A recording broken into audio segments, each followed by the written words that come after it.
Hey, Future Casey here. So, on last week's Covered Cover, we had a bit of a technical issue in regards to audio. First few minutes, you couldn't hear our guests, some of the crew from Zweihander, a Grim Perilous RPG. We had a great talk about Gen Con, organized play, and the future of this great game, for which you can find a link down below in the description. So stick around, check out the talk, and, as always, play more games.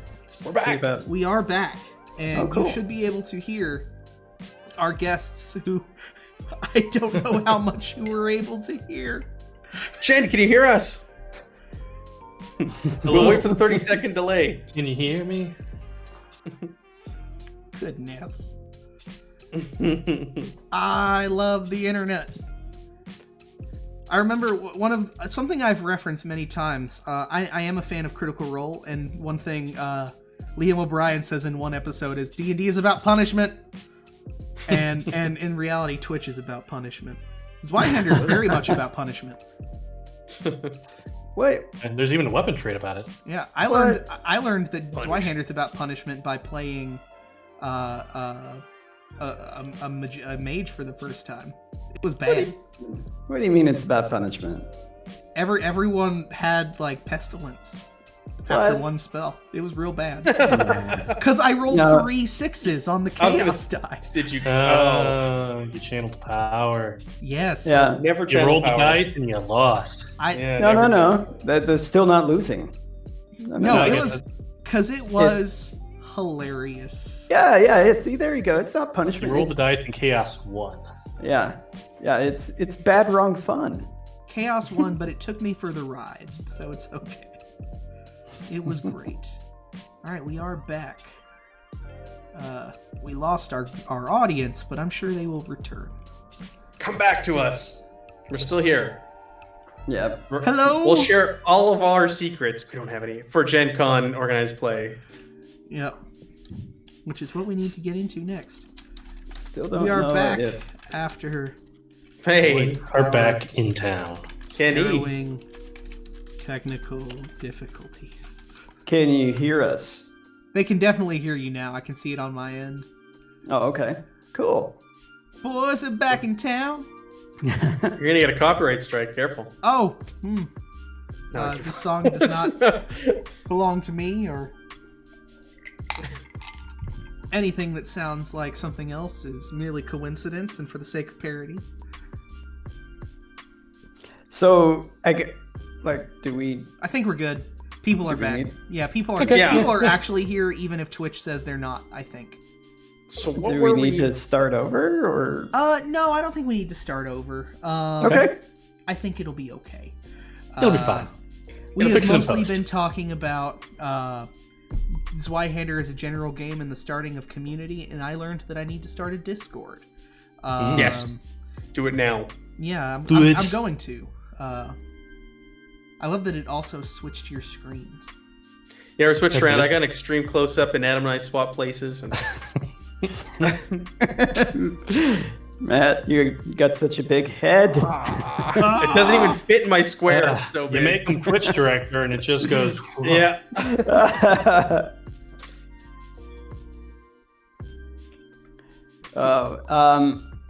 So while he's working on that, There we Look go. at that. You're Well, good. like when I do stuff like that on the channel, I like to say, this audience gets to see how the sausage is made. Make Matt bigger. Is there a spell for that in Zweihander where we can just swell you up? I think there is, and I think it's a horrifying spell if I remember correctly. It's real bad. Oh yeah, we do need to get a MySpace. We haven't done that yet. Oh, No, man, MySpace? As long as you said a really cool top 5 songs. What would the Zweihander page? What weird little hacker-esque codex are we gonna get in the Zweihander MySpace page? It's got to have the top 5 songs. Well, I think it would be like really random songs. Like, I'm sure Daniel would pick something synthwave. And Gregorian chant. I might pick some post rock. I don't know what Matt and Michael would pick. I would pick something that I made a reference to in a game that I played like the night before. Oh, so you would So, like, update it every week? I would update it like weekly. Like, all right, like these are all the song references I made, and then I had to pick one, and then that's what would be on there. Oh, jeez. Man, I love it. I don't know. It'd be maybe blues. I'm a blues fan. And Which would I know- suit Zweihander, you know, because I would go with like something from Jason Charles Miller or something like that. Well, I know that a lot of the members of the Discord, because there's been plenty of talks before about these songs are totally Zweihander, and they tend to choose a lot of like heavy metal stuff. So we probably have to have a heavy metal song in there. I will say I could see the OSR community wanting to revive MySpace. I could see that happening. Well, if they want to, We're bringing it cool back. kids It's are doing it. crunchier. I'll do it too, I guess. Goodness. But anyways, our main goal tonight was to talk about Gen Con. And Yeah. of course, Gen Con was different this year, to say the least. I had a great time with it personally. I liked being able to Gen Con from home. I was ready to buy a badge, and I haven't been to Gen Con in person. This would have been my first one, so it was very much like, good, no. But I got to do a lot more, I feel like. Instead of wandering around, I endlessly end up in the booths without ever participating in things at that type of stuff. And doing it from home actually made me do panels and play games, so I appreciated that. And spend a lot less money. I did, because I have no business near a Dwarven Forge booth. Or like Astral Black Dice or anything like that. Just no, I don't need it. I'm sure they would disagree. They would disagree. Wormwood has enough of my money. Nice. But, This Gen Con was actually my third. oh yeah? Yeah, I haven't been going to Gen Con for too long. Never could nice. really never really could make it the years before. And then when we were up for the Ennies, it was kind of like, well, I have to now, show up there and maybe we'll win a silver, And lo and behold. Yeah, that was very last minute. Yeah. And then we won gold for best game and product of the year, and it was Yeah. I remember hearing about that. I was like, don't wait, believe what? Yeah. I hope even when things can get back to being in person again, that an aspect of what was learned this year from online Gen Con stays for those that can't make it. I would like to see some online elements. I think it's going to be the new norm. I really do. I think all these cons are learning from that, and you're going to see bigger participation numbers. Like we had international players join us. We had folks who we had international GMs who were also lining up. Unfortunately, it fell through at the last minute. But you have people who would never be able to take part in this convention now be able to be a part of it somehow, some way, virtually. I think it's just going to be the nature of things going forward, and it's the smart move. Yeah. Oh yeah. I definitely I tried to jump in and play in a game or two of Zweihander in between GMing, and it was like, no, it's full, which is great, but also I tried to register for some other games, and I was like, oh, I'll wait. I should not have waited. Don't wait on those right away. No, it did. Got in some great panels though. Nice. A lot of stuff about like broadcasting and stuff. cool. Some on fairy tales that were really cool. Any other favorite panels and stuff that from past Gen Con? So for me, I couldn't attend any of the panels this year. It's, in the command station for all the games running. But in past Gen Cons, one that I really appreciated seeing was Graham Davis, as he was talking about the his whole experience with writing The Enemy Within, and then being approached again by Cubicle 7 in order to write it again. It was a pretty neat panel to come and just hear him talking about things from 20, 30 years ago and throughout the decades. It was pretty neat. Very cool. Anyone else? No, I mean 19 was my first Gen Con, Nice. and I kind of intentionally didn't sign up for anything because I was just like, I'm gonna go there and just like experience the whole thing. And I just spent like 90% of the time just walking around. That's what I did my first Magic Fest. I didn't participate in the GQ. I just played a handful of games and like talked with people. Yeah, and I had a lot of friends going, so it was just like I would just hop from one group of friends to one group of friends. Like some were playing like Star Wars Legion, and others were playing like BattleTech, and others were like Magic, and then I played Pathfinder once, and I was just like, yeah, I just kind of went with the flow, so I didn't plan anything. So this year I was going to, and then I was like, well, that didn't happen. I will be glad to get to a con in person. Yeah, I want to go back and then actually do a lot more, like sign up for a lot more. Yeah. But we'll see how it goes because now we're doing a lot more at Gen Con, so I have a lot less free time. To that end, I guess where do we want to start with talking about Gen Con? What leads up to like if you want to run games or have your game at Gen Con at some tables, or if you want to do a panel? How do you go about that? Gen Con has a great site, Mm-hmm. They actually, if you go there, you can look at their events and how to sign up for it. Mm-hmm. And they have before it was like a 34-page document that like listed everything, Mm-hmm. like everything you'd want to know about like setting it up, like what you would need, yada yada yada, GMs, housing, all that sort of stuff. And actually, it's really nice. And when they went to online, they pared it down to like 14 pages because there's a lot less to like logistically cover. So, I would just suggest to anyone who's interested, just go to their website and then look at the events tab and how to host, and you'll learn. And it's actually a lot easier than I thought it was going to be. At least online, super easy. Somebody's really interested in your title belts. Don't talk about those. Super rare and super secret. Goodness. I don't. I'm not even sure if I know that legend. But what went into you guys like preparation? So, oh boy, Mike did the initial prep.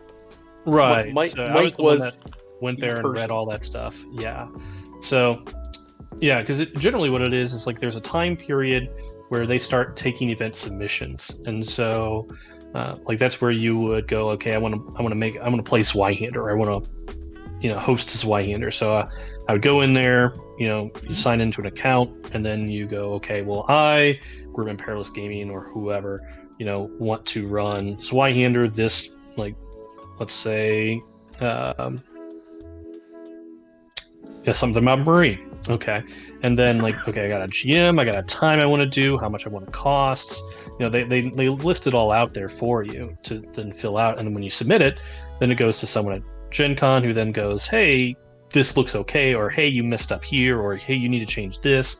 And they kick back to you, and there's a bit of a process going back and forth until they finally go, great, this looks good, this is golden, we'll put it up on the events that people can sign up for. So they're very good about helping you get your events going because they want more events, because they want more people to have more fun. Mm-hmm. Very cool. So the module that was chosen, there were a couple that were run, I believe. The one I was involved in was something about Marie, which is located in the player's handbook. For those that are interested in seeing it themselves, without spoilers, you get to kind of see a lot of Zweihander all at once. You get some boats. You get some barroom brawls. You get to enjoy the amenities of Zweihander Inn. yeah, it was really fun one shot that kind of encapsulated a lot of Zweihander's mechanics, while still being pretty friendly for a new player to be introduced to. What all goes into choosing a module for organized play? Like, do you want it to be something that encapsulates a lot of the game, or is there more of a concern of like keeping things parsed down so a new player can learn it pretty quickly? Yeah, there's a lot of considerations that go into that. One of the aspects that we wanted, because as far as convention play goes, Zweihander is still pretty darn new. Mm-hmm. So we wanted to be able to have an adventure that would showcase a lot of the mechanics at some point throughout it. Mm-hmm. Go ahead. I will say this was one of our biggest learning opportunities and takeaways because it was our first year. So we did choose this as an adventure, and I think going forward, we're going to do things a little differently when it comes to Gen Con adventures. But like Adam said, and like you said, teach mechanics, ease people in. Majority of the people who played these games are brand new, and that's something you definitely need to take in consideration. You can't just throw people into these games and just like, you're advanced tier, good luck, don't explain the rules, don't give them a rundown, and then start the fight like scene one. It's definitely something you have to take in consideration. I'd say even more so than taking into consideration people who have played the game. I would put less weight on folks who've already been exposed to Zweihander and really gear the adventures that you select towards new players, regardless of their how much of a veteran they are with the game. Even with the GMs, I felt like there were some, myself included, frankly, that even hadn't had a whole lot of experience GMing Zweihander. I felt like the group did a great job teaching those people as the lead up happened as well, which was pretty cool. Like, there were some people that came in not knowing what they were doing, but by the time game time came up, they knew enough at the very least.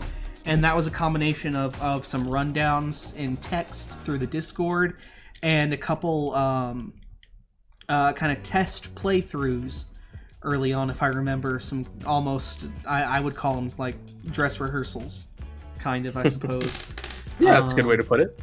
And I think that played a big role. As far as, what were you guys' like, because I seem to remember filling out a Google form, I think, to GM. What did you guys look at as far as who you took to GM? Anyone? No. I mean, maybe. I don't know. You guys let me do it, so lying. Probably. Yeah. I mean, at first it was just throw it up, see who signs up, and then kind of go from there. So we'd ask like times, availability, because at first when we did that sign up sheet, it was okay. We're going to be at the event. And there are several things that Gen Con does for their GMs, like they have GM housing. So if you GM for a certain amount of time, you can get potentially room and board there at a discounted rate, which is really cool. So we're like, hey, if we can help get this set up beforehand, we can help people get in, because I find at least housing is probably the hardest thing about Gen Con. Like, buying my ticket's super easy. Finding a hotel within walking distance, that's always a pain. And when I switch that to online, it's just, okay, well, when do you want to GM? It could be any time. Did a lot of people apply, I guess is the word, to GM? I know there was a ton of people that registered to play. Yeah, there was a fair amount. But it wasn't so many joining that we were like, oh, I don't know. I mean, it's between this person and that person. Yeah. So we were pretty lucky though to have as many as we did, because it went from okay, we're gonna have to make someone GM every day to, well, actually we don't need to unless they want to. Right. And so it was really nice to have that many GM step up. That's a good place to be too, where you don't necessarily have to turn a bunch of people away, but you also don't have to like go crazy scheduling people everywhere. That's where I feel like that's a sweet spot. Because physical Gen Con is a lot different than online Gen Con. Because in physical Gen Con, we were going to have like 4 tables, because we have dedicated space. This is where you're going to go if you're going to play Zweihander, at least with Grim Perilous. Whereas online, it was okay. Well, the tables are gone. So when do we want to play? Like, we want to try to cover, Thursday through Sunday, so that way anyone who can get in can maybe potentially find a game. But otherwise, I feel like we could just, like, hey, like, if you want to run a game at Thursday at 8 o'clock, let's do it. Just set it up. Let's go. Now, if we find that we have empty spaces, we might be like, hey, is it possible you could do it this time or this date? Or, and that's where I think having a great community of GMs, which we have, was really helpful, because a lot of people were flexible in their times. Yeah. And this goes into building it too. Like, a lot of people, I feel like, who GM'd this time will want to come back, and by next year they're going to know a lot more. Oh yeah. Do you think we'll see the return of Something About Marie again, or do you think it'll be something different next time? I think you're going to see a brand new adventure next time. I got a good feeling we'll see something brand new. That's really interesting, or that's really cool. I did notice in my own notes, and I don't know how much backroom information we want to talk about, but I know in my own notes for the game that you guys gave out notes for the GMs. And it had some stuff like, we probably don't want to do this part at a convention. And there were a couple aspects that some of it was, then we have to explain naval combat mechanics, and that's just going to take way too much time, was one of those. And then some of them were like, Zweihander is a grim and perilous game, and some of the things can be a lot. And I think people who know the game know that when they're going in, so that's cool. But at a convention, maybe they don't. And I wondered, is that going to be a thought moving forward, or maybe next time more people know? Themes and content can be a little extreme. Is that what you're referring to? Yes. Like the Abyssal Prince of Pleasure. Yes. Yes. The dreams in particular. I was like, oh, do I want to do that? No. You got to know your audience. You got to know your group if you're going to do some of those things. And when you're doing a public game where people are paying money, you're getting random folks, you can't include some of those things. It's just the nature of where we're at right now in 2020. If you have a group and you all know your boundaries and you know what people are comfortable with, yeah, for sure, go ahead. You've got like a social contract in place and all of that. But when it comes to organized play, you can't include some of those things. And you guys also asked GMs to include like a little preamble before the game of like, these are some things that we're going to be dealing with. This game involves some violent police officers. This game involves implied animal violence, I think was one.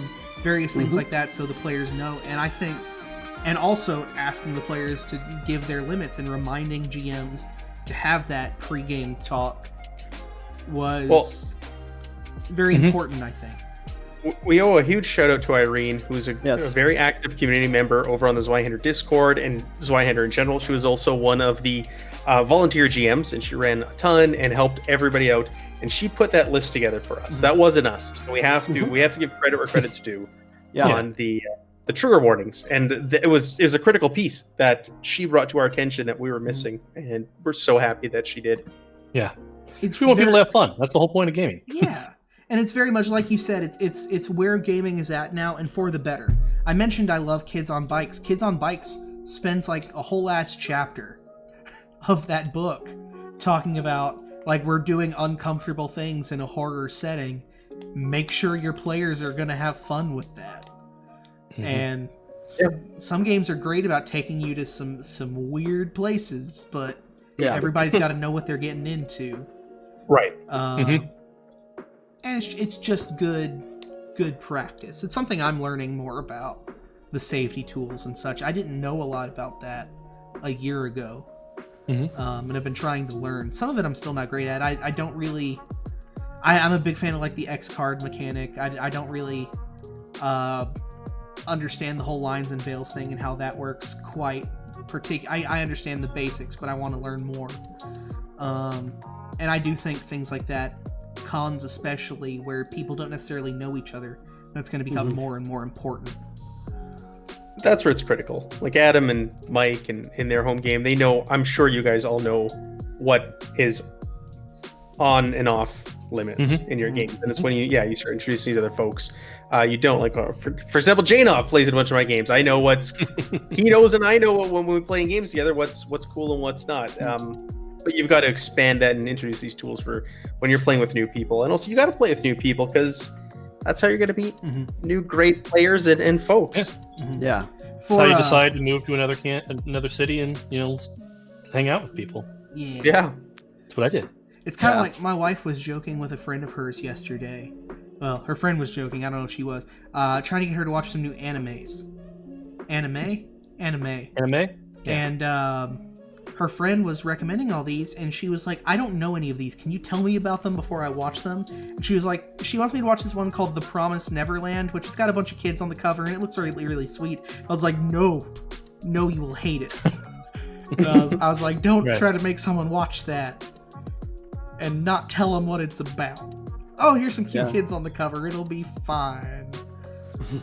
Lord, what are they doing with that jar? Oh.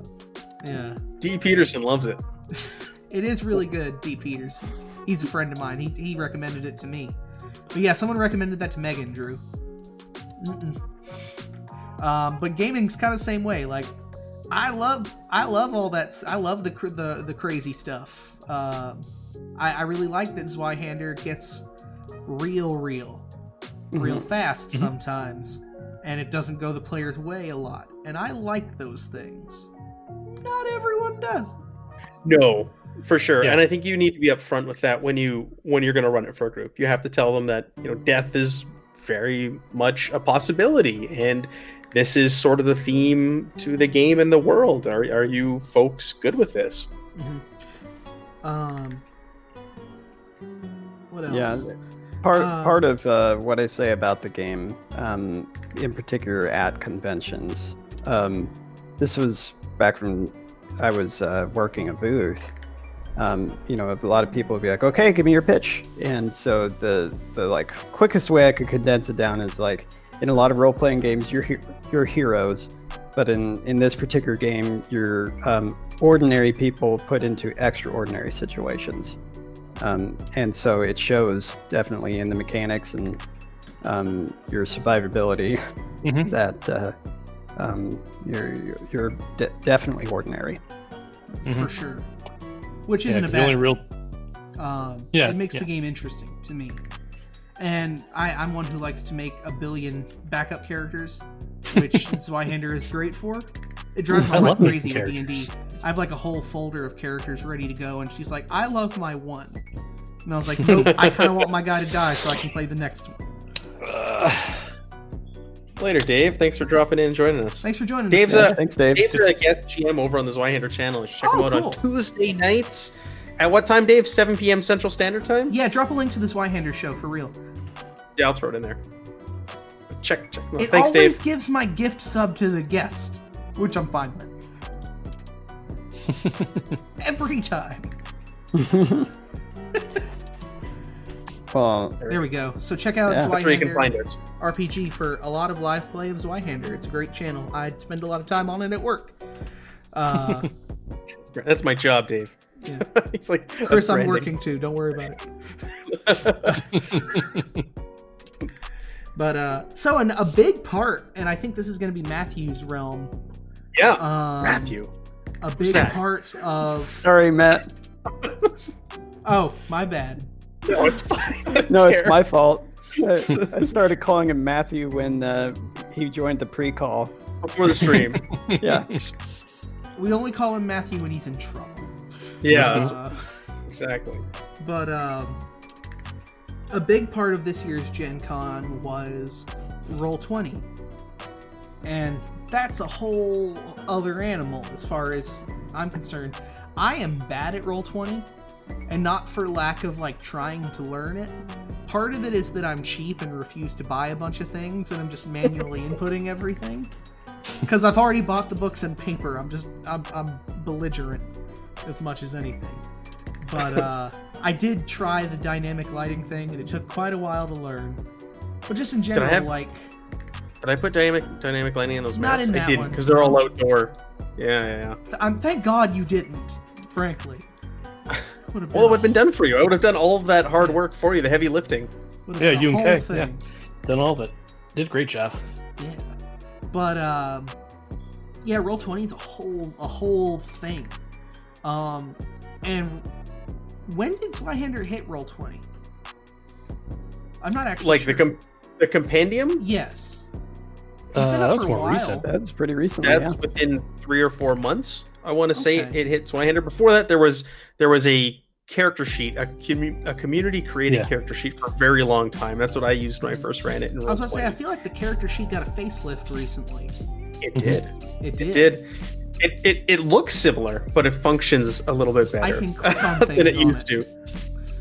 Trust me, one of my players that used to play my channel, he actually updated a big chunk of it.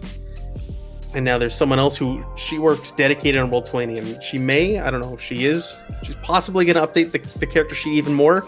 I don't want to put her on the spot and say that she is. I love new character sheets. Like Adam can tell you, like when Zweihander was starting up and Dan was printing out new character sheets every week, like I loved that. So I appreciate a good character sheet. I like the Zweihander character sheet on there. There's a lot on it, and I like big character sheets because it makes me feel smart. Same way like a big book makes you feel smart, a big character sheet makes me feel like I'm doing something complex. Right. Mm-hmm. Well, we were very confused when, like, after a couple months straight, when we showed up to play and we didn't have a new character sheet being handed out to us to fill out. Back before Zweihander released, it was like, okay, what do we do? Are we playing? We're just playing. I don't write down my whole character again. Yeah, no, we're always excited about new character sheets, and if I remember correctly, Zweihander recently got a third print run. Printing, yes, just got announced this week. And so those will have new character sheets in them as well. Oh, very cool. Which were designed live on the channel. But to go back to Roll20, sorry, the same considerations were put in place when choosing an adventure as with setting up the Roll20. I had to go into it with the mindset, because I've been using it for like 6-7 years now, the mindset of these GMs may have never, ever touched Roll20. So I need to get out of my comfort zone and provide you all of the tools that you may need as a new GM using this virtual tabletop, which was not easy. Thank Lord I had Kay. She helped me. She's part of Grim Perilous, and she helped with a lot of setting up the characters and character sheets and doing a lot of that, because there's a lot of work on the back end. But like for instance, setting up all of the NPCs that the players could have potentially faced. When I run Roll20 now in Zweihander, I do my weekly show. I don't program any of that stuff. I just use the die rollers. I just roll a D100 and I look at the book I have in front of me and I do it that way. But I know not everybody's comfortable with that, so we had to set up every single NPC you could possibly encounter. We had to look at places where encounters may have taken place. I've run something about Marie 3 times now, so I put in a couple of maps where combat happened more often than not. And I know that's not always the norm, or there's going to be instances or places where combat's going to take place outside of that, but we looked at our experiences and the many times that we've run it. And then a big part of it was doing the GM rundown with all of you. I can't. Casey, did you join us for the Roll20 rundown that night? I was unable to. That was like the first week of teaching or something. I don't remember what was going on, but there was like, it was like I was there, and then it was like, oh, you're teaching or something like that, and I was like, damn it. That was a big part of it. So we gave people these tools and we expected them to use it, but some of them had never used it before either. So we did kind of like a little mini Roll20 academy in an hour, and we ran through all the tabs, all this, all that, where players could find this, how you could teach your players how to use the character sheets, where to find the information, what resources were available to you in Roll20 and how to find them. And I thought that was successful. Adam, Mike, you were there for that. I think that was a big help. Yeah. No, I didn't- think it was a huge help. It was. But what I found so hilarious is that there's ways that people play games at conventions, and there's ways that people play games when they're playing a little more long term. Yeah. And when you're playing games at conventions, particularly the lesson we learned afterwards is if they breathe, you may end up fighting them. Someone might stab them, yes. Somebody stab might the do something gods. to them.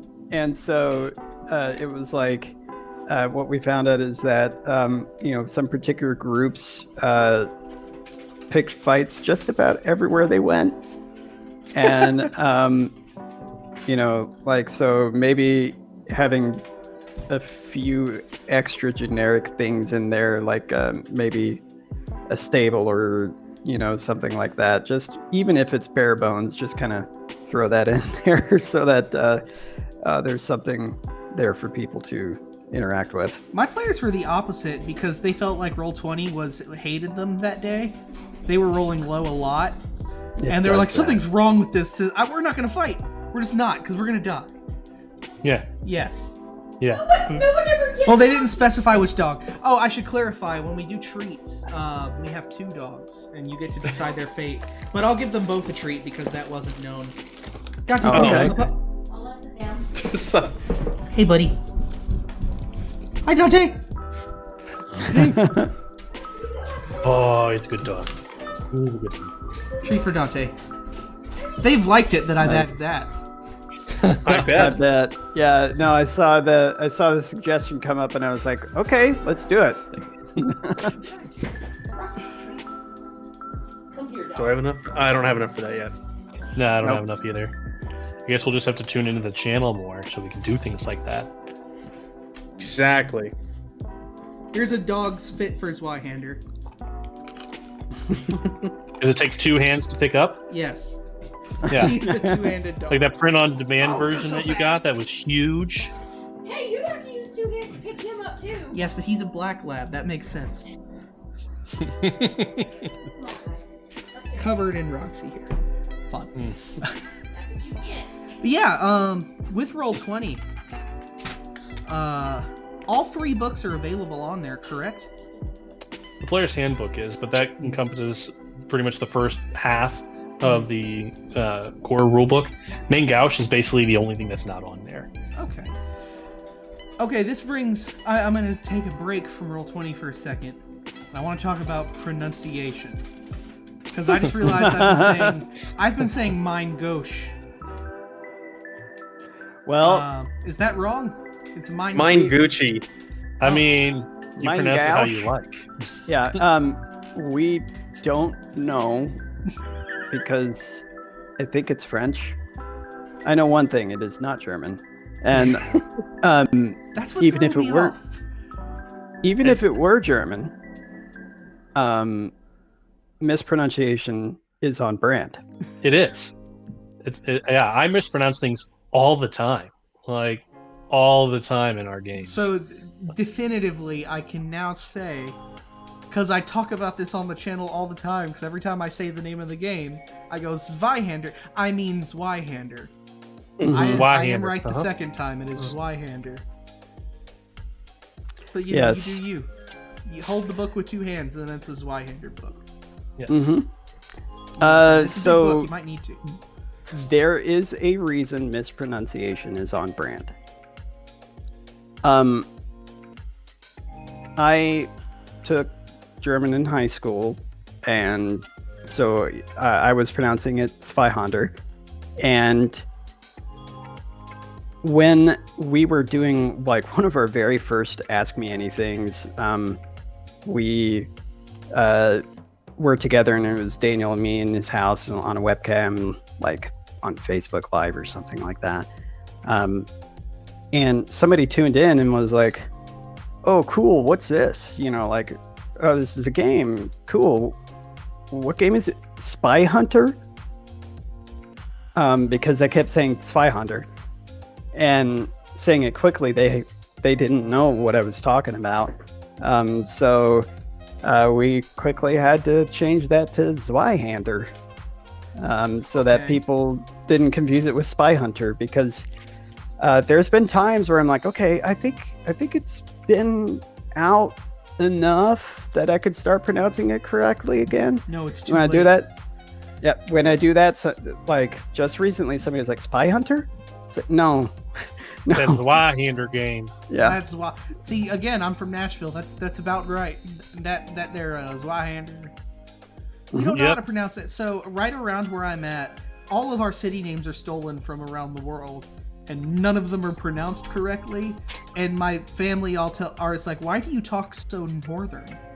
When they're like, yeah, you go right down to Milan or to Milan, and I'm like, Milan. And they're like, and then you go to Medina, and we got Paris right, but yeah, Clarksville is surrounded by all these cities that they pronounce wrong, or Lafayette Boulevard. Lafayette. That one drives me insane. Yeah. Around here in Missouri, we have Nevada. Oh, you're further down than me. Yeah. We've got Nevada in Missouri. So I'm sure Mike is cringing right now. I just don't like Missouri, but like, yeah, sometimes, yeah. It's fine. But yeah, if you want to call it Mangouche or Mangushi or whatever, I mean, I'm never going to argue with you. Mississippi. Sorry, I'm laughing at chat. Zwapel syrup. Zweihander syrup. It's a Canadian joke. It's 'cause I'm Canadian. Or is it Syrup. Zedwapple syrup? Zwapple syrup. Zed Wapple. Yeah. Goodness. I didn't know you were Canadian. That's all the more fun. I like. Oh, yeah. I haven't been to Canada yet. I have some friends in Detroit though, and we're talking about.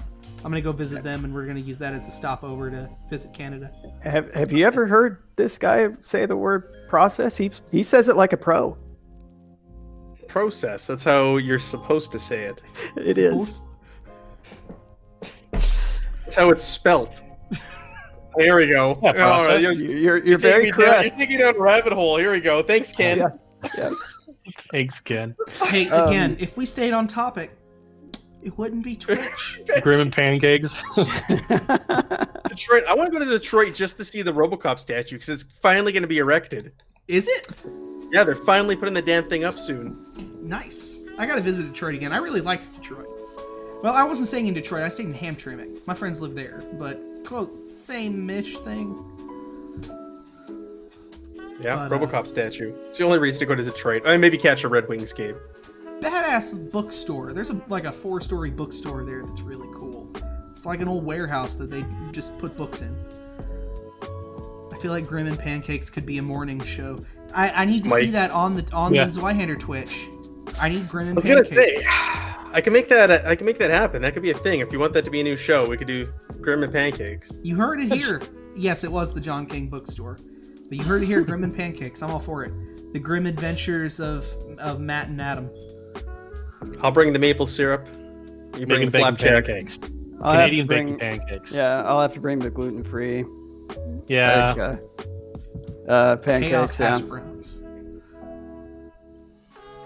And There's no I'll- Axel Foley statue. Laudanum for breakfast. That's Zweihander Yeah. way. Wash Yeah. it down with a big gold cup of laudanum.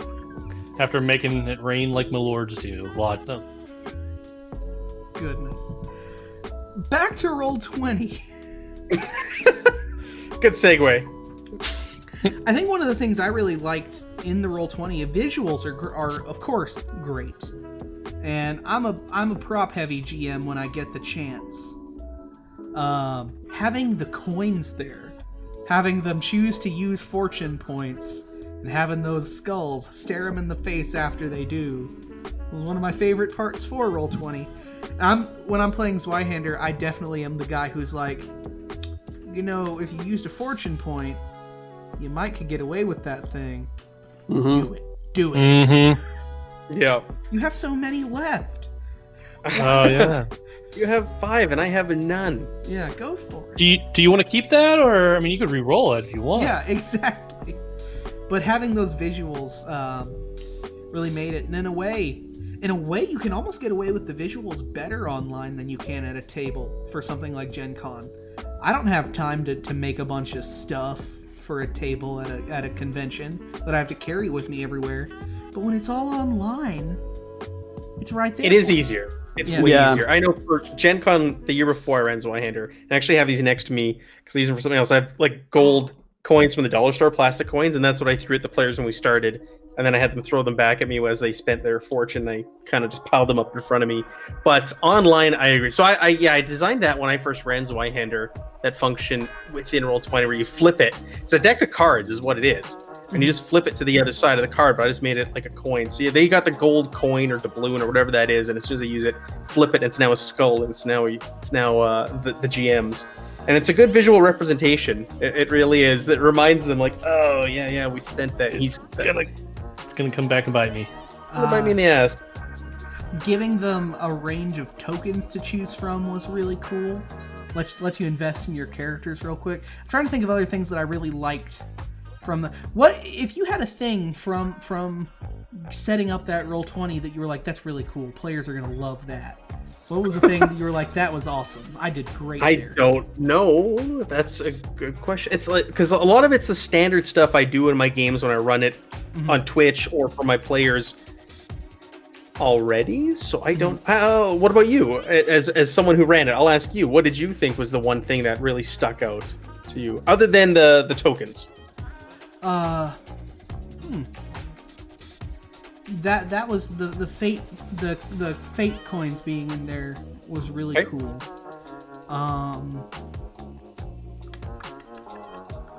Generally, I liked that there were so few maps.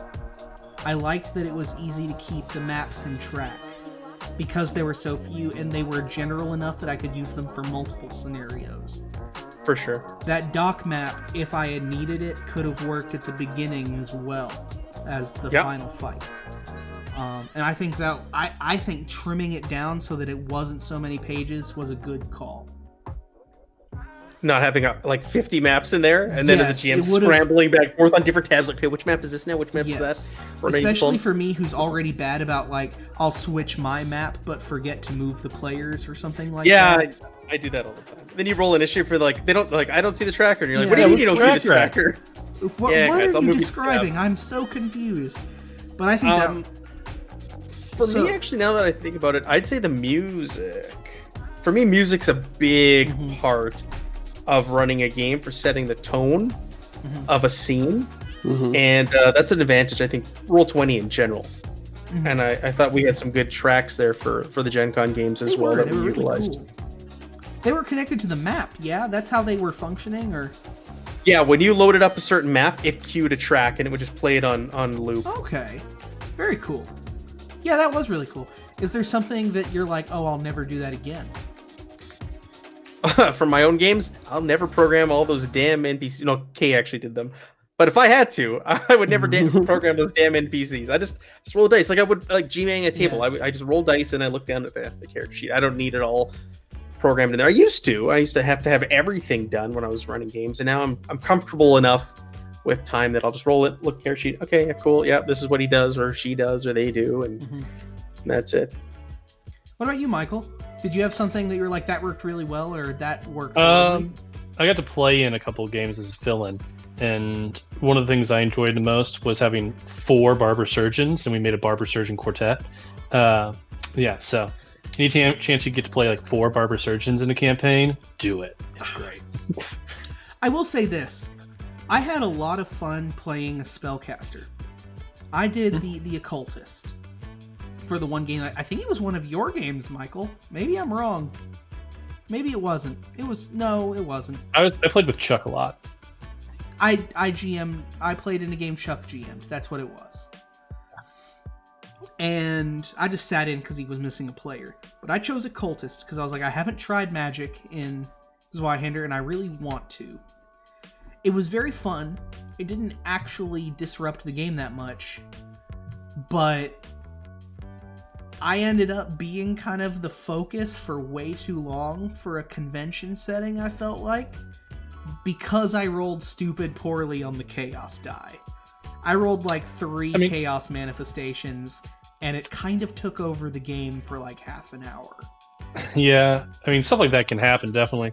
Because, I mean, they have all those different chaos tables. I mean, I remember playing a game once, and it was like, yeah, a greater chaos manifestation, and just like the spellcaster lost like all their stuff. Like they were just like all your Literally, reagents, all your build book, all. Yeah, that happened to Adam. Our or entire Adam. party took 2 peril as we were Yeah. getting off the boat because of I mean, that. it's an interesting class. Like you gotta find a balance because you'll end up getting a lot of chaos or corruption, stuff like that. So it's kind of designed that way because we kind of like a lower key magic. But I mean, if you want to play magic, just throw stuff out there, go for it. I mean, I love that kind of magic. That's what I'm going to play in this game that we're doing. I agree, personally. I enjoyed also, and this was just like a small little thing that I personally like. As I was reading the character sheet and familiarizing myself, one of the abilities says if you sacrifice an innocent creature, and I was like, okay, cool, but where am I going to find you have a bag with 3 cats that are innocent? And I was like, why does it specify that they're innocent? Oh. Did you kill a cat? Were you that guy? I at the beginning, Chuck had one of the dock hands like fall off the pier, and my character had him by the hand, and I was like, if I let him go, is that a sacrifice? If I let him go for that reason? Bye. Yeah. Oh wow, that's clever.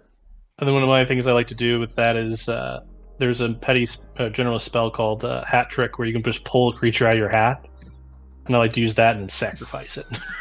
I pull a bunny out of my. Oh no.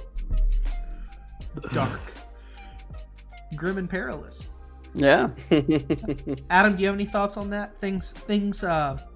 And maybe we can now expand that to Gen Con and all. What's something that you were like super proud of as far as Gen Con went, versus something that like that has to change next year?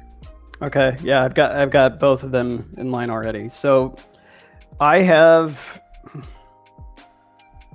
about 20 years of experience. No, more like 18 years of experience running some LARPing events, and we're talking like if you've ever heard of the SCA, that's the most famous one. The one I'm a part of is called Dagger Here. Or if you've ever watched the movie Role Models, they had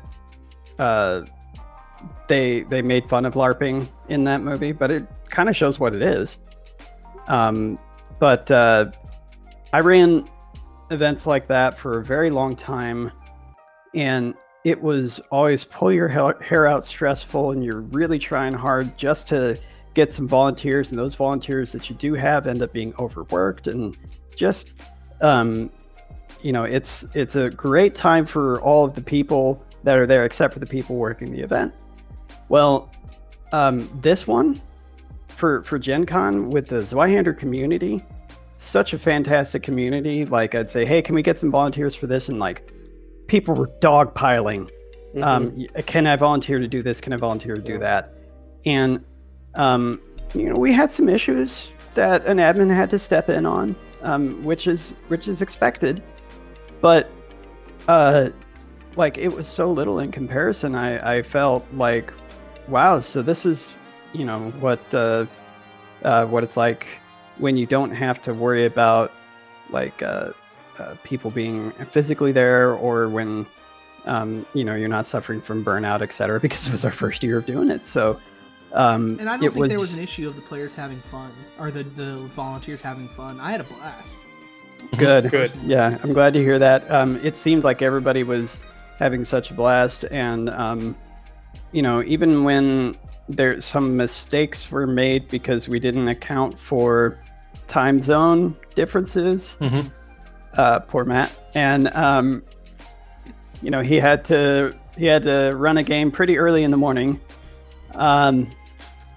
We did have someone from the community who's on the East Coast step up and fill in so that it wasn't nearly so early. Thank you, Hambone. You're the man. Yeah.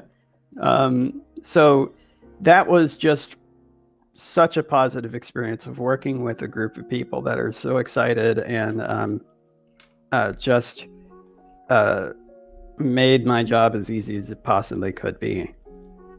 So things that we will definitely change. One-shots. We're definitely doing one-shots. We will not be doing 2-part adventures ever. Just simply because you'd have people sign up for part 1 and part 2, but it'd be ran by different GMs with different groups that were signed up, and it was a nightmare. Yeah, logistically.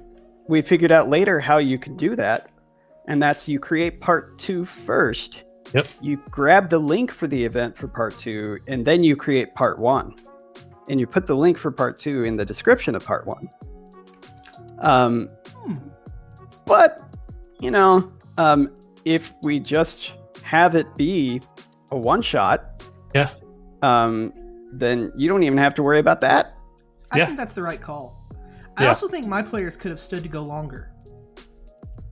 Yeah, like traditionally 4 hours is usually the game time period for most Gen Con events. So we kind of wanted to stick to that, but we did have a couple games when GM was like, no, we'll just go long. We'll just do like 6 hours. And I think it went through really well. Like more power to them. They want to do 6-hour games. More power to them, because I couldn't do it. Yeah. So thank you to those folks. Yeah. No. And so I think I agree with Adam. Like one-shots. Like I'll fight anyone who says otherwise. Like I'll find you. You hear that? Oh, there's the challenge. You're looking for the WWE belt. Yeah, the WWE. Mike's throwing the challenge out there now. He will fight you. Yeah, well, mostly that's to Adam and Matt, but but they're on my side, so I don't think we'll have that problem in the future. But so like that would be great. I think having something new is definitely something we want to do. But I think my favorite thing, kind of piggyback off of Adam's, was the GMs. Like, because I'm a worst case kind of scenario planner. Like, I'm just like, okay, if things don't go well, what are we gonna do? Like, if Roll20 goes down, what are we gonna do? If Discord goes down, what are we gonna do? Like, if our GMs don't show up, what are we gonna do? And we didn't have any of those problems. So thankfully, like, even though Roll20 had like the highest amount of users in record, like during that Gen Con week, and it held strong, and so did Discord. Like we had a couple video issues with a couple people, but we got those squared away, so that was fantastic. So really, there was a lot of good that came out of it, and I'm very happy about that. Matt, you mentioned something, speaking of Roll20 again, you mentioned something before the stream that I found really interesting. So a lot of talk has been done on Roll20. I love Roll20. It's my preferred platform at the moment, though I did kickstart Roll, and I'm excited to try it. I think it has a lot of promise. But barring that, Roll20 is what my groups use personally, and I think it's a great system. I've already bought into it. So I'm there. They've had some server type issues here recently, but beyond that, has any thought gone into Zweihander for these other virtual tabletops like Forge and Fantasy Grounds and eventually Roll when it comes out? Well, Roll20 is the official home for Zweihander. Okay. That's why they have the Compendium and a few other surprises coming up. So that's where you're going to see all of the support. We are spotlighted by Roll20 as well. Our channel is Zweihander RPG. So when it comes to virtual tabletops for Zweihander, it's Roll20. Yeah. How are they as a company to work with? I've heard pretty good things. Great. The interactions I've had with them have been very, very easy, very positive. Back and forth with them has always been quick replies. Mm-hmm. They understand the Twitch game too. They sure do. They sure do. Their Roll20 Presents channel does very well, I feel like. I like their stuff. Mm-hmm. I didn't realize that. I've been really interested in how like exclusivity is starting to evolve with these online tabletop platforms. Again, I'll mention Roll as a Kickstarter. They signed exclusivity deals with a bunch of designers, and like you got to go ahead and pick a module that would come with your experimental your beta version of the app. Similarly, I guess Roll20 is starting to look at things like that as well. those I guess the word is exclusivity. That's the word some of them are using, not all.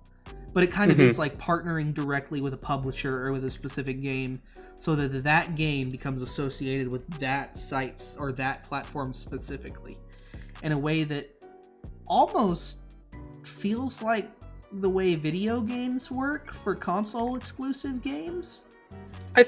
Well, given the nature of the industry and the hobby and everything, you're always going to have the fan-made modules as well, because it is very much a grassroots hobby. Like, it's bigger than it's ever been, but it's also very small compared to other hobbies that are out there. So we do have some folks on the Discord who, at one point, or I think they still are working on a conversion for Fantasy Grounds, because they want to see the game they love over on Fantasy Grounds. So it's a fan-made initiative. I've someone who's making it for Foundry contacted me recently as well, and I haven't had a chance to take a look at it as well, but they, like, a fan is producing it for Foundry, and I'm sure we're going to see it with Astral as well. So you do get these exclusivities, but I think the fans are always going to find a way to port it to their favorite virtual tabletop, whatever you want to call them, so they can play the games they love on them with their friends. Everyone definitely has a favorite there, and there's definitely leaders, and it is a small community, but we definitely have some power players in that small community. There are names people know, and it's interesting seeing these groups kind of find the ones they like and try to make sure that they are focused on their platform. I don't know, it's really interesting. I don't think it's a bad thing. But I see it as kind of like a very small microcosm of, like, oh, well, I like this system because these games are associated with it. It's a funny thing that's going on with this hobby right now in general. I'd say there's a lot of like brand loyalty. I find, which, what I said at the top of the show was, when I started playing, we started with Dungeons & Dragons. Then we found out there was a Star Wars role-playing game, the old West End Games one. Then we learned about Cyberpunk. We learned about, like, we just played everything we could. And these days, it's just kind of like, I started this game and I'll only ever play this game. And I think you're also seeing that, like you said, with some of these virtual tabletops and extensions of the hobby as well. Which, I don't know, boggles my mind. I love playing games. I want to play all of them. I don't want only one. I want all of the games. I so much agree. I don't understand the people that can play one game all the time. And I say that being someone who was like all D&D, but that's because at one point, but that was due to ignorance, not preference. And then I like got on the internet and learned about all these other options. Oh yeah. And recently Matt Colville said at least 15% of D&D players would prefer another game if they only knew that it existed. Oh, wow. I don't doubt that. It might even be higher. I feel like that's a small number. And it's not saying that, X game is a bad game either, though. It's just for your own tastes and what you enjoy and want to get out of a game, there's so many options out there. There really is. I love going back to AD&D still. That's what I started with, and I still love it. I think it's a great system. But I know not everybody does. But it scratches that itch for me sometimes when I want to play an old kind of crunchy D20 game. Similarly, I personally cannot get my head into like the hardcore OSR stuff. Like, it just doesn't. I don't have the nostalgia for it because of when I came in, I think. And it's just a lot to learn in retrospect. I don't know. Maybe that's a cheap way to say that I just don't care for that game style. But it may just be more my theater leanings that I like stuff that's a little more loosey-goosey. Right, and it goes back to there's a game out there for you that scratches that itch, right? Yes, so much so. I recently discovered PBTA, and I know a lot of people have gripes with PBTA, but it lets me think less about the rules and think more about the characters, and I love that. And that doesn't make crunchy games bad. Crunchy games are great, and I respect a lot of, and I love several of them. I love Zweihander, but everyone's got their thing, and there's something for everyone in this hobby, which is great. And we're in a renaissance, like you said before the show. There's so many people making so many cool games. And it's I was talking with Hatchling's DM about this with his Inspiriles Kickstarter. I don't know if any of you are familiar with that game. Have anyone seen any of that? No. So his game No. is it's very like fairy tale King Arthur inspired, where you play a child that was taken into this world, this Neverland-esque world of fae creatures and raised there, and now you're sent back as like a champion to the mundane world to collect belief by showing people that magic still exists. And you create these stories, like these Mary Poppins-esque stories. And as you play, the magic system teaches you sign language. That's cool. It's That's really, really cool. And Yeah. we were talking about how, as he's worked on that, he's brought all these people in with him and learned about all these other games, and how the gaming community has taken a unique level of a rising tide raises all boats, which has been really cool. Going back to Zweihander, though, I think you guys have definitely benefited from that in a lot of ways. Zweihander was one of the highest registered games at Gen Con, was it not? I know we had a lot of events. Yeah, I know we definitely had a lot of events. But I don't know if we had like the most amount of players. I think as far as percentage goes, though, for like how many games we put up versus how many people signed up, it was very high. I know that I can say that. Mm-hmm. But I just don't have the insight as to like how many D&D games were ran. A lot. Yeah, a lot. Yeah, went, I mean, I remember looking at like Pathfinder and like that, and there were a lot of them. But yeah, I think I did hear that Zweihander was one of the more numerous events, so I think that's cool. I think it went Gave a lot of opportunity. D&D, Pathfinder, Call of Cthulhu, Zweihander. Oh, did it? Nice. Wow, top Fantastic. 5. Impressive. I think so. I'm not 100% on that, but I looked at the numbers and that I think that's it. It was very good numbers. Yeah, and that's definitely a Daniel thing. He loves those sorts of stats, and I like them too. What I'm focusing on a lot of the times though is just making sure that what we can do is the best that it possibly can be. Mm-hmm. And so I definitely let him tell me those sorts of things. And I kind of, now that you bring it up, I think he posted something like that on our Discord, that we were pretty high up there. Mm-hmm. That's where I saw it, I think. Okay. Yeah. Then let's go with it. Sounds good to me. Yeah. It's close to true. It's close to true. Yeah. Top 5, I'll take. I can roll We'll say top charisma 5. if you really want me to, but... No. But yeah, another big thing with organized play is, you mentioned before GM housing, but let's be honest about why a lot of people GM games at organized play. It's for the swag. Mm-hmm. It's for the stuff. Yeah. And I have here what I thought was a great little thank you care package from Zweihander for GMing a game, which was a set of dice, which I absolutely love. I'm just going to share the D6s right now. I haven't cool received little mine yet. critical I'm D6. jealous. You haven't gotten yours yet? No. No, Adam and I have literal piles of them. Oh, Yeah, I think. Yeah, well, I think it's And my fault. I think Daniel I'm supposed to send you included, some. unpromised, a bunch of sweet bookmarks. Mhm. Yeah, those are great. pretty Those Yes. are great. Yeah. I love Classes. those bookmarks. I love these. I lose bookmarks a lot, so I always need them. I have not lost any of these because they're dope and I'm not actually using them. I use them when I run games. Literally, when I have rule books in front of me, I have certain sections that are probably where bookmarked like these will crazy while go. I'm for streaming. I'm always having to mark spells and stuff, so that's probably where these will go. But that's why a lot of people run games, to be frank. So is there a sort of, for lack of a better term, GM reward arms race? Or like, how much is there to like, is there a level of like, we gotta have better stuff than Quest or something like that? We don't have the particular attitude of we need to beat other people on the rewards that we give out, but we definitely want to make sure that they're enticing and that we feel like the recognition for the volunteering of time is something worthwhile.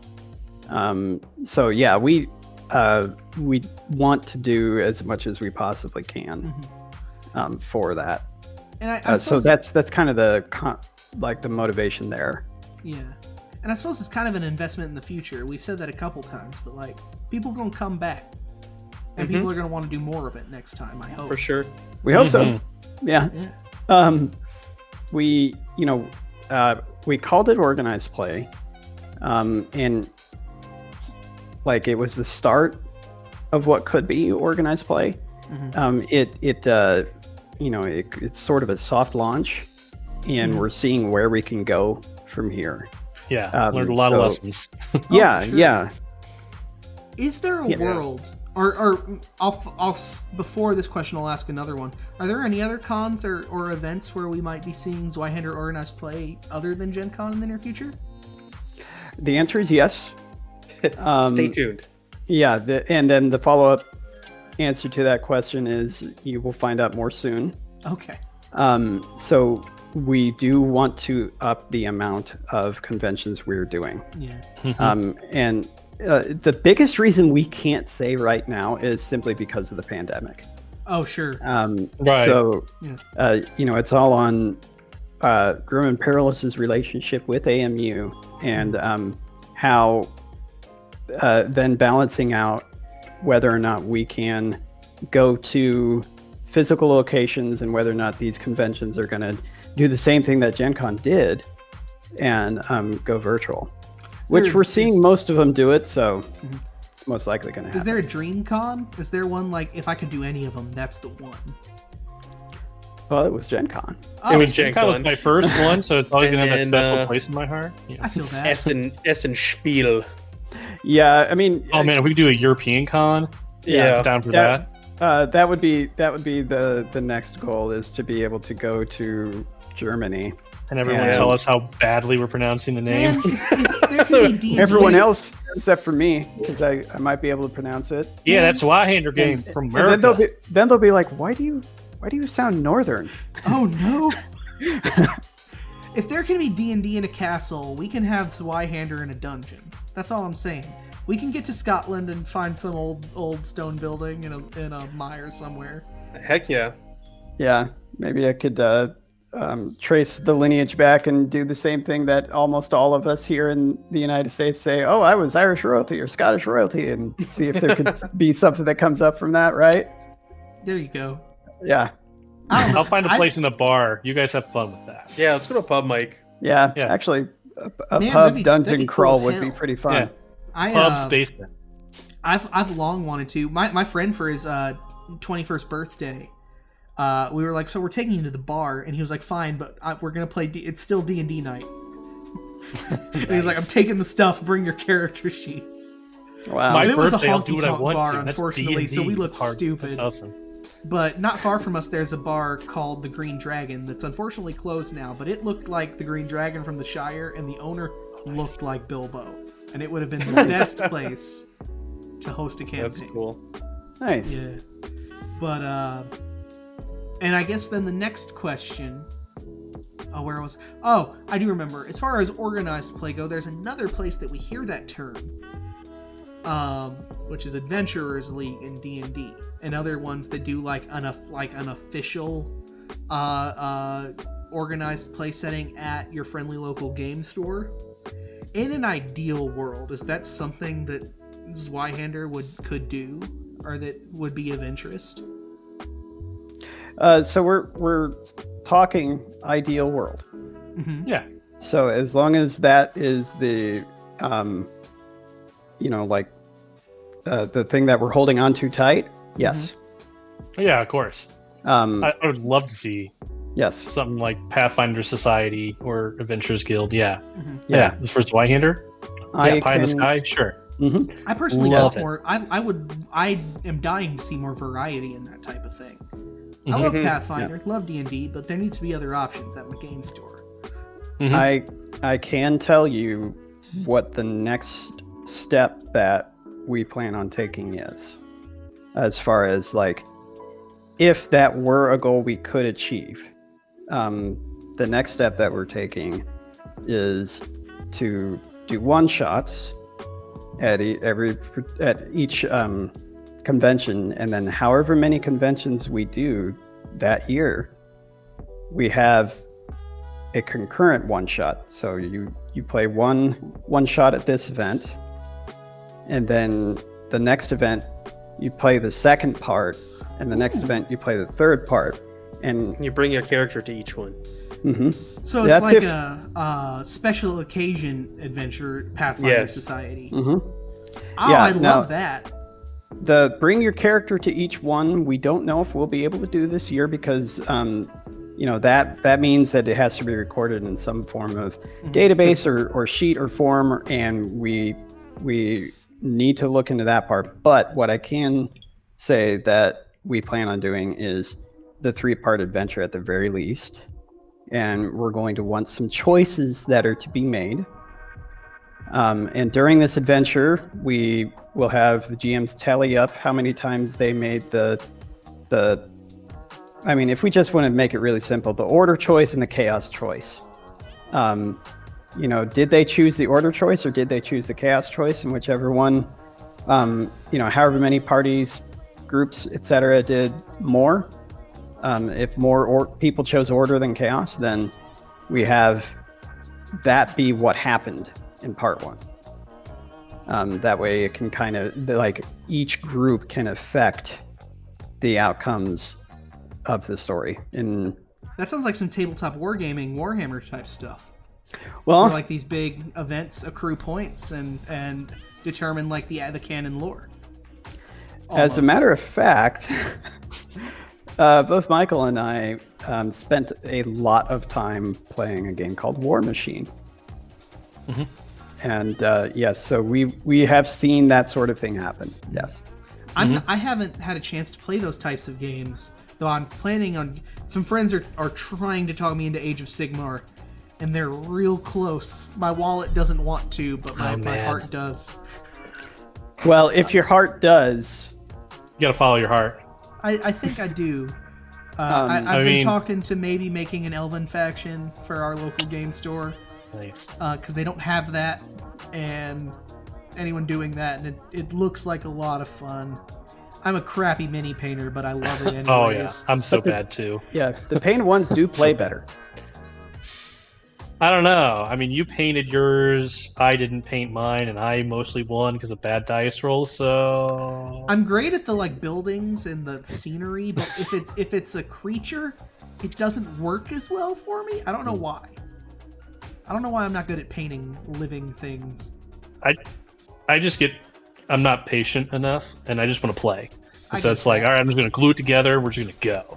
And I don't do tournaments, so I don't have to worry about it needs to be tournament painted or anything like that. I just want to play the game. That's me. I greatly admire these people that can kit bash minis and make custom stuff. Some of the stuff you see on those tables is beautiful. I found out for how little I painted, I was actually pretty good at it. Terrible mini constructor though. I can't glue them together for anything. So you'll have these huge gaps in between all the pieces, their shoulders and stuff like that. Yeah, it's terrible. I had enough trouble resetting a sword for it to be straight on a store-bought mini. I was like, I hate this, sucks. But yep. I love it. It's like a Zen thing to be doing. I'm just bad at it. Well, our buddy Jeremy started. Yeah. Yes. You find out very Zen like Jeremy Jones. I don't know, with minis, maybe you should start big. You got a wider palette. I feel like the tiny stuff is harder with minis. Well, true. Okay, I was kind of thinking about your comment on your heart and your wallet. Yeah. So definitely fair start enough. small. Fair enough. Yeah, I fantasy seems cooler than sci-fi to me, so I think I will go Age of Sigmar over 40K. But I think I'm gonna have to get into that kind of stuff. It's calling to me. I need more hobbies. I don't need more hobbies. But very cool. We are nearing the end of our time. Guys, thanks for coming on. Yeah. Thanks for having us. I had a lot of and thanks fun. for helping out with Gen Con. Yeah, Yeah. man. I'm excited So for much. next year. I want to do more of it. We got to do more. I got to play some Zweihander on the channel too, and I'll let you guys know when that happens. Yeah, definitely. Reach out to me. Yeah, Yeah, man, dude. for sure. Definitely. Of course, where can we find you guys at on the internet? Mike, you go Well- first. You can probably find me on the Discord, just at Mike Bossler. I'm usually around for rules or whatever you need help for there. And then I do some Pixel Prowler on Twitch. I do some podcasts. We do the Patreon. I do like Borderlands, stuff like that. I mean, I'm around. I just don't have a Twitter. Yeah. Yeah, He's all over the place. You're wise for that. I hate Yeah. Twitter. is it okay to post a link? Yeah, go for it. Post any links you want. Okay. I meant to collect them all from you, but I just Oh, was don't lazy. worry about it. It's all good. So that is our Patreon, where even if you sign up for just $1 a month, you can catch Mike's Mechanics Mondays. That he writes some like short essay level papers on like actions in combat, casting spells, and he's always looking for things to talk about, and he is definitely like an expert on all of these things. And so if you're wanting to know more about this game and the nuances, that is a treasure trove of knowledge that he has put together. He's inner pretty English amazing. nerd. Mike is the man. Yes, when it comes to that. If you want to know how to do something, I'll tell you how to do it. More than Yeah. you wish. I'm gonna have to read a lot of that because that excites the inner English teacher in me. I love me a good paper. It's probably terrible grammar, but Grammar doesn't mean anything. It's the ideas. yeah. But Students, Yeah. You did not hear me say that. yeah, and there's only Proofread probably your like papers. 80 of them now, Mechanics Mondays now, I think. Nice. So yeah. It's a lot. I'm gonna hear that in a class now. Someone's gonna be like, "I saw you on YouTube say that grammar doesn't matter," and I'm like, Grammar. "Damn it!" They find my stuff on the internet and read it and catch me on grammar mistakes. I gotta man. be perfect. They should get bonus marks for watching your stuff. Subscribe to the channel for 10 points extra. Yeah, subscribe. Subscribe to the channel. Subscribe, and it may or may not influence your grade. I can't. I can't say that officially. But Yeah. For this many bits, Extra it'll credit. increase your grade letter by 1 point. There you Extra go. credit. Yeah. What about you, Adam? Yeah. I am kind of all over the place when it comes to things Grim and Perilous. A lot of what I'm doing lately is looking over Project 1776, which So Daniel cool. has been talking about a lot. There's some cool things happening, but I am under NDA, so I'll leave it at that. Can't talk about it. Yep. And so what I'd like to talk about is work that I'm involved with for Terrible Worm. It's a group of 3 people, myself, Ken Duque, one of the artists of Grim Perilous, and Janov, who has been commenting in the chat. We're both here. And what we've been working on is a project called Divinity Unleashed. And I will put a link to that because we have a preview of Divinity Unleashed. And when you play a magic caster in Zweihander, you start off as a generic magic caster. And then for your intermediate profession or your expert profession, then you can choose a school of magic to go into, whether you want to follow the demiurge or you want to follow pyromancy or something like that. Well, with Divinity Unleashed, we're starting with divine magic, and you'll be able to start with a particular school of magic from the beginning. So if you go to this link for the free preview, you can download a basic profession that you can start off with that has access to the Demiurge's spell list, and a couple of other neat things that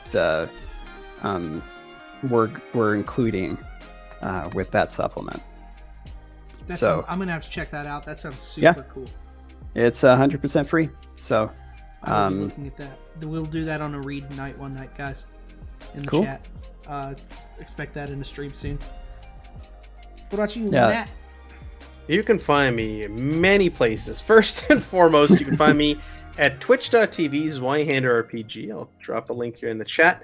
I am currently GMing on there Wednesday nights at 9 p.m. Central Standard Time. I'm running a random group of folks off of the Discord, many of whom have never played Zweihander before. We're going through a adventure by the Emmy award-winning Sean Van Damey. I think I said his name right for once. A horror-themed adventure, The In-Between. So that's Wednesday nights on Zweihander RPG. We also have a side channel, the people in Grim Perilous Studios, called Grim Perilous Plays, where Adam plays video games on there from time to time. I do. Mike, Adam, and a few others. We get together every once in a while and we play other role-playing games. We're currently playing through Alien right now. And that's twitch.tv/Grim Perilous Plays. So on Tuesday nights, right now at 9 p.m. Central Standard Time, I am running Alien Destroyer of Worlds, which is the newest Alien adventure. And I'm also running you guys through it on Saturday, aren't I? At 8:30 Central Standard Time. My week next week is ridiculous. I'm running way too many things. So that's Tuesday and Saturday next week. Twitch.tv/Grim and Perilous Plays. You can catch us there. Adam's doing a whole bunch of video games right now, and I think he's going to start some new ones. So definitely check that out. Yeah, the one thing that I do for sure is Sunday early afternoons. Like around noon to 1, I stream a game called Other Side. Ooh. And it's a strategy game, so it's a lot of fun. Yeah. He's got a nice little following there doing it. That's awesome, man. Really nice people, so I appreciate it. And similarly, on this channel, every Friday we play games. We change the game up all the time. Next Friday, we're going to be starting a playthrough of Masks the RPG. This will be a short campaign of 4 to 5 sessions, followed by a wrap-up session where we talk about what we like, what we didn't like, what we can do better so that you can know how to play the game and see if it's something you would like. We do a series of one-shots and small campaigns for that reason.